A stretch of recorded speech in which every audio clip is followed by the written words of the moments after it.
कामना करता हूं कि उन माओं का आशीर्वाद हम सब पर बना रहेगा। मैं अपनी प्यारी छोटी बहनों का, प्यारे साथियों का, नौजवान भाइयों का, सम्मानित मुझसे बड़े पार्टी के कार्यकर्ता नेताओं का भी आभार प्रकट करता हूं। मैं मीडिया के भाइयों का भी दिल से आभार प्रकट करता हूं और सुरक्षा के साथियों का भी, पुलिस के भाइयों का भी आभार प्रकट करता हूं।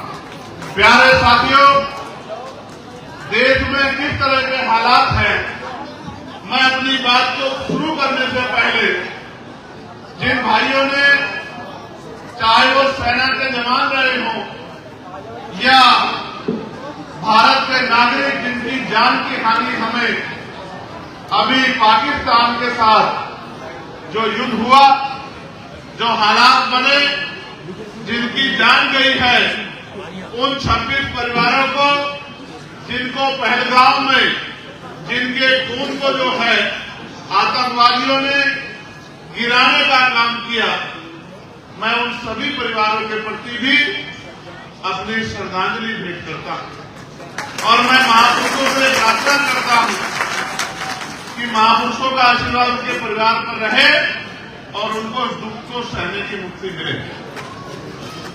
मैं जो शहीद हुए हैं दुश्मन की गोली से, चाहे आम नागरिक हो या शहीद जवान हो, शहीद जवानों के लिए तो मेरे मन में अपार श्रद्धा है, क्योंकि मैं मानता हूं कि वो जिस तरह से अपनी जान की बाजी बॉर्डर पर लगाते हैं, उन्हीं की वजह से हम चैन से यहां घर में सो पाते हैं। इसलिए मैं भारतीय सेना को, अपनी उस भारतीय वीर सेना को जिसने हमेशा हमारी रक्षा करने का काम किया, आप सबके माध्यम से ऐसे हाथ उठा के मेरे साथ उस भारतीय सेना का धन्यवाद कीजिए। इस भारतीय सेना ने दुश्मन के दांत खट्टे करने का काम किया है।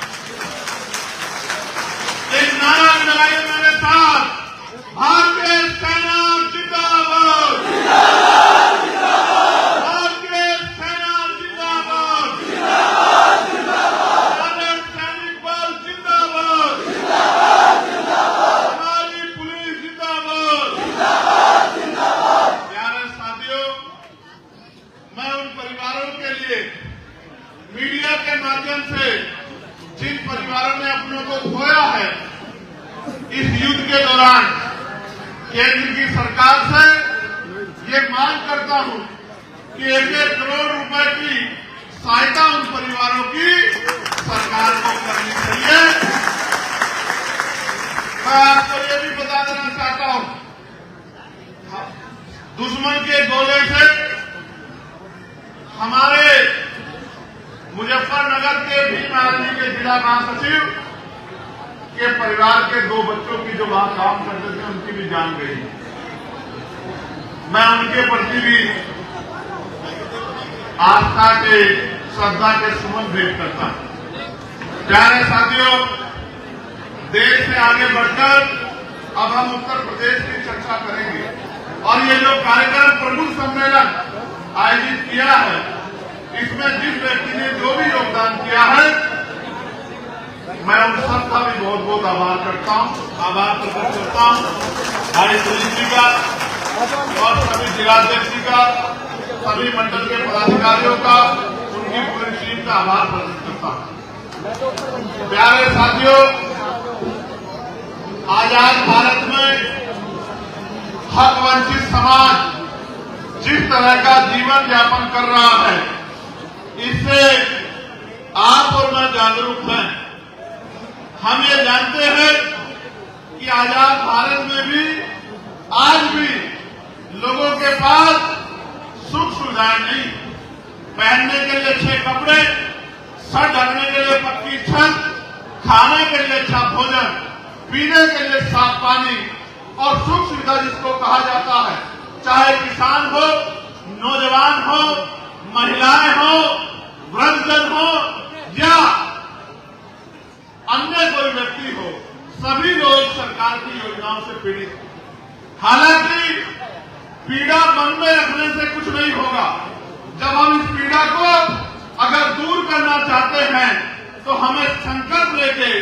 काम करना होगा।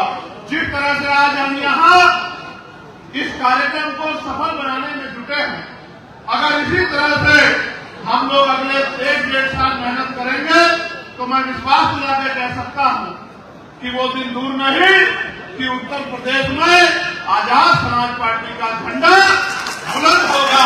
और आजाद समाज पार्टी के जरिए, प्यारे साथियों, आजाद समाज पार्टी के जरिए महापुरुषों का सपना पूरा होगा, समता मूलक समाज बनेगा, बहन बेटियों का सम्मान होगा, नौजवानों को रोजगार मिलेगा, किसानों को उनकी फसल के दाम मिलेंगे, सरकारी कर्मचारियों को भी उनकी पुरानी पेंशन का फायदा मिलेगा और तमाम तरह की जो समस्याएं आपके जीवन में हैं वो भी पॉलिसी बना के उसमें भी आपकी लाइफ को, आपके जीवन को आसान बनाया जाएगा। ये आंदोलन जिसको हम लोग चला रहे हैं, इसके न चलाने से क्या होगा ये भी मैं आपको बताना चाहता हूं, और आंदोलन के चलाने से क्या होगा ये भी मैं आपके सामने रखना चाहता हूं। आज हम जब परेशान होते हैं, तकलीफ में होते हैं, किसी समस्या से दो चार होते हैं, तो हम ये सोचते हैं कि भाई ये सरकार कब बदलेगी, ये सरकार सही क्यों काम नहीं करती। तो मैं आपको बताना चाहता हूं कि ये सरकार इसलिए सही काम नहीं करती क्योंकि जो सरकारें आज हैं वो अपने एजेंडों पे, अपनी पॉलिसियों पे काम करती है। और मुझे बड़े दुख के साथ कहना पड़ेगा, मैं याद करूंगा एक ऐसे महापुरुष को, क्योंकि ये हापुड़ वो धरती है, बुलंदशहर वो धरती है जहां बाबा साहब अम्बेडकर के आंदोलन की जड़ें, अम्बेडकरवादी आंदोलन की जड़ें बहुत गहरी है। मैं इस बात को बहुत अच्छी तरह से जानता हूं। मैं याद करूंगा गाजियाबाद को, और मैं याद करूंगा इस समय पे उस शख्स को जिनका नाम था आदरणीय बीपी मौर्य साहब। मैं बड़ी जिम्मेदारी से कह रहा हूं, अगर उत्तर भारत में माननीय काशीराम साहब से पहले अगर डॉक्टर बाबा साहब अम्बेडकर के आंदोलन की जड़ों को गहराई में पहुंचाने का काम किया, समाज को जागरूक करने का काम किया, समाज को संगठित करने का काम किया, समाज को इस आंदोलन के लिए तैयार करने का काम किया, तो वो आदरणीय बीपी सिंह मौर्य साहब थे। और मैं इसलिए उनकी दिल से इज्जत करता हूं कि उन्होंने, हालांकि बाद में क्या सिचुएशन रही इससे मुझे कोई फर्क नहीं पड़ता, लेकिन मुझे याद है कि उन्होंने चैलेंज कर करके जो है अपने लोगों के स्वाभिमान और सम्मान की रक्षा करने का काम किया, उनकी आवाज को बुलंद करने का काम किया।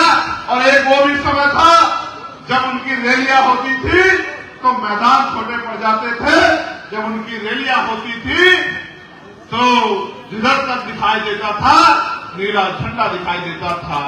आज तो हम लोग पिछले 2014 से अब तक प्रयास कर रहे हैं और धीरे धीरे हमारी बात भी आगे बढ़ रही है। प्यारे साथियों, मैं आपसे कह रहा था कि अगर आंदोलन नहीं चलेगा तो क्या होगा। बाबा साहब ने कहा था अपने अंत समय में कि मेरे जाने के बाद मेरे बच्चों, अगर आप इस आंदोलन को आगे नहीं बढ़ा सकते तो इसको पीछे मत जाने दें।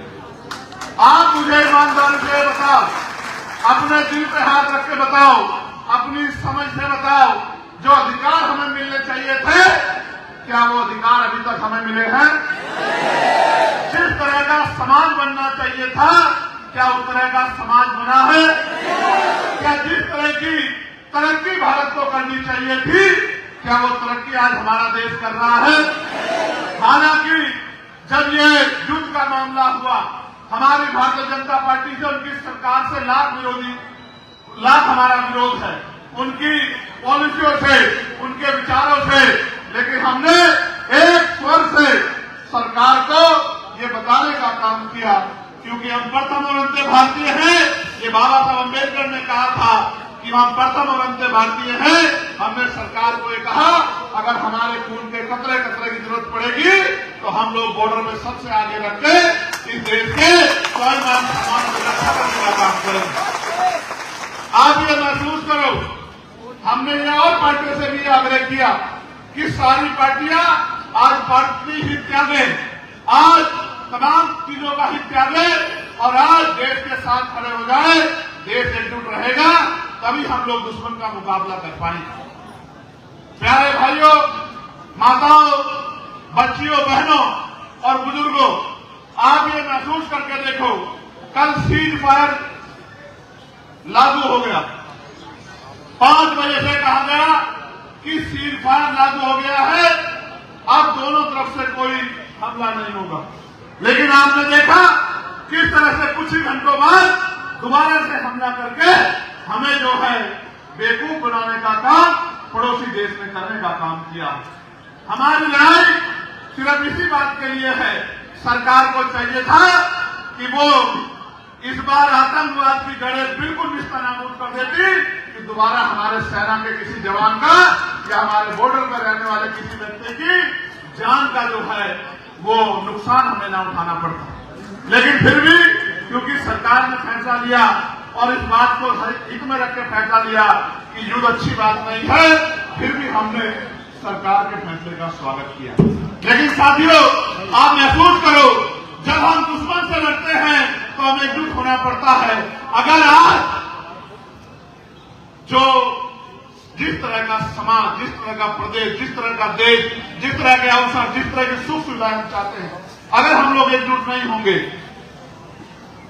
भाईचारा नहीं बनाएंगे, अपने अस्तित्व को बचाने के लिए, अपने अधिकारों को बचाने के लिए, अपने आने वाली नस्लों को मान सम्मान का जीवन देने के लिए, तो आप महसूस करो कि फिर कैसे जो है सम्मान का जीवन इस प्रदेश में हमें मिल पाएगा।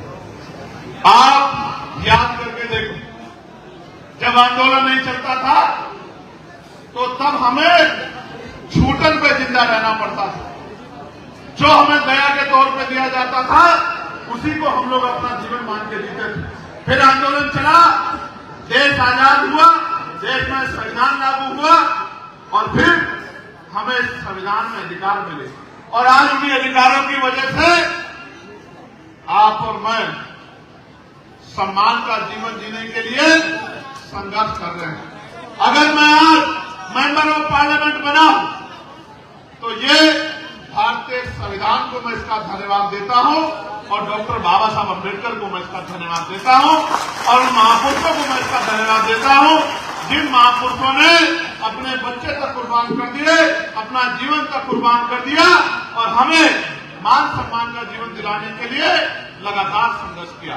प्यारे साथियों, आंदोलन चलेगा तो ताकत बनेगी, आंदोलन चलेगा तो शक्ति बनेगी, शक्ति बनेगी तो समस्याओं का समाधान होगा और अगर समस्याओं का समाधान नहीं चाहिए फिर आंदोलन चलाने की जरूरत नहीं। मानव काशीराम साहब कहा करते थे कि मुर्दा लोग मिशन नहीं चलाते और जिंदा लोग मिशन को रुकने नहीं देते। जो नौजवान इधर उधर ना समझी में तमाम तरह के जो है ऐसे संगठन जो समाज का भाईचारा तोड़ते हैं उन संगठनों का हिस्सा बनके और ऐसी गतिविधियों में शामिल होते थे जो देश के लिए नुकसानदायक है, आज भीम आर्मी के जरिए वही नौजवान महापुरुषों के विचारधारा का झंडा उठा के बाबा साहब अम्बेडकर के सपनों को पूरा करने के लिए पूरे देश में निकला हुआ है। उसका उदाहरण मैं भी हूं और उसका उदाहरण आप सब लोग भी हैं। आज आपके घरों में 4 साल का 5 साल का बच्चा भी 6-7 साल का बच्चा भी बताओ जय भीम बोलता है नहीं बोलता, बताओ वो बाबा साहब को मानता है नहीं मानता है। अब अगर आपने बस थोड़ी सी मदद मेरी और कर दी तो मैं आपको भरोसे से बताता हूं कि जो सपना आजादी के परवानों ने देखा था, जो सपना हमारे महापुरुषों ने देखा था, जो सपना संविधान के निर्माताओं ने देखा था, वैसा देश भी बनेगा। कैसा?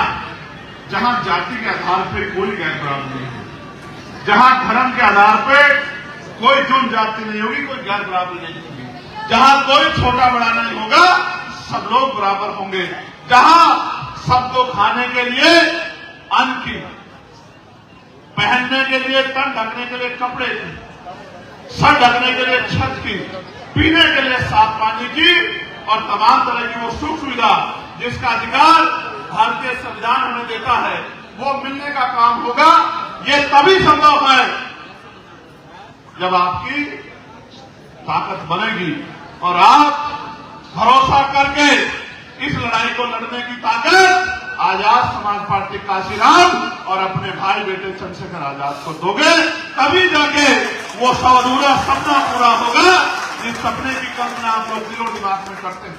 मैं आपसे पूछना भी चाहता हूं, कहना भी चाहता हूं, आप ये बताओ, हमारी माए बहनें बैठी हैं, यहां भी बैठी है, पीछे भी बैठी हैं, जरा एक बार मुझे हाथ उठा के बताओ, जिन्होंने हवाई जहाज का सफर किया हो वो एक बार जरा हाथ खड़ा करके दिखा दे। जिन्होंने हवाई जहाज का सफर किया हो वो बहनें माए हाथ खड़ा करके एक बार मुझे दिखा दे। और मैं मीडिया को भी दिखाना चाहता हूं कि महिलाओं के नाम से हाथ देख के आपको आइडिया लगाना चाहिए कि इस देश में महिलाएं आज भी उस तरह की तरक्की प्राप्त नहीं कर सकी है जिस तरक्की का सपना डॉक्टर बाबा साहब अम्बेडकर ने देखा है। मैं पूछना चाहता हूं सरकारों से, क्या ये सुख सुविधाएं अधिकार अमीरों के लिए है क्या गरीब महिलाओं का, इन कमजोर वर्गों की बहन बेटियों का कोई सपना नहीं है, इनके जीवन की कोई इच्छा नहीं है? ऐसा क्यों है? प्रधानमंत्री तो कहते थे कि हवाई चप्पल वाला हवाई जहाज का सफर करेगा, यहाँ तो हवाई चप्पल वाले रोटी के लिए परेशान है और कोई पूछने वाला नहीं है। इसलिए मैंने आपके सामने बताया कि आज भी कितनी गड़बड़ाहट है। मैं आपसे भी जानना चाहता हूं, इसी हापुड़ में, इसी गाजियाबाद में, इसी बुलंदशहर में, इसी आसपास के पश्चिम के जिलों में आप पैदा होके और यही आपका जीवन खत्म हो जाएगा, ये फैसला किसने किया? आप धन्यवाद दो मेरे साथ डॉक्टर बाबा साहब अम्बेडकर को। अगर वो महिलाओं को संविधान में बराबर का अधिकार नहीं देते तो आज दुश्मन के दांत खट्टे करने वाली बहन सोफिया कुरैशी और व्योमिका सिंह नहीं होती, जिन्होंने ये अगर संभव हुआ तो कैसे हुआ? ये संभव अगर हुआ तो इस वजह से हुआ कि बाबा साहब ने महिलाओं को भी पुरुषों के बराबर माना, वरना आजादी से पहले तो महिलाओं को पैरों की जूती जो है वो समझा जाता था। अगर आज हमारी बहनें देश की सेना में जाके दुश्मन के दांत खट्टे कर रही है, अगर इसका सबसे बड़ा योगदान इसमें किसी का है और श्रेय अगर किसी को जाता है तो वो बाबा साहब अम्बेडकर को और मां सावित्रीबाई फुले और राष्ट्रपिता ज्योतिबा फुले को जाता है। ये बात मैंने आपको क्यों बताई?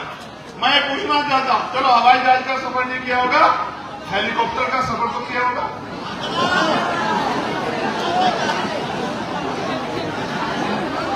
हेलीकॉप्टर का भी नहीं किया।